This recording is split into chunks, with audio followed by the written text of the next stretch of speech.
அடுத்து இந்த சட்டம் ஒழுங்கு, அது காணாமல் போய் ரொம்ப நாள் ஆச்சு.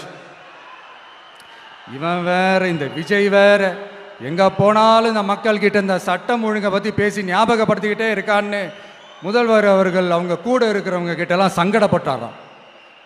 நாம் என்ன பண்ணுறது? நாம் தான் தமிழ்நாட்டோட விசில் ப்ளோயர் ஆச்சே. நாம் எப்படி சைலண்டாக இருக்க முடியும்? நாமளும் கேள்வியாக கேட்குறோம், ஆனால் பதிலெலாம் வந்த மாதிரியே தெரியல. இருந்தால் தானே வர்றதுக்கு. வச்சுக்கிட்டா வஞ்சனை பண்ணுறாரு. 5 வருஷமாக பதிலே சொல்லாமல் அப்படியே கடந்து வந்துட்டார். ஆனால் இனிமேல் அப்பெல்லாம் இருக்க முடியாது, பதில் சொல்லி ஆகணும். மக்களே, இந்த தீய சக்தி, இந்த அட்ராசிட்டியை ஒரு எண்டு கார்டு போடணும் அப்படின்னா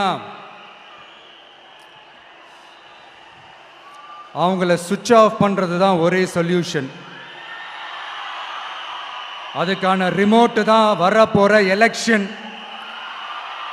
அந்த ரிமோட்டில் நீங்கள் அழுத்த வேண்டியது ஒரே ஒரு ஆப்ஷன், அதுதான் நம்ம விசில் சின்னத்தோட பட்டன். இதை 4 விஷயத்தை நீங்கள் செஞ்சாலே போதும்.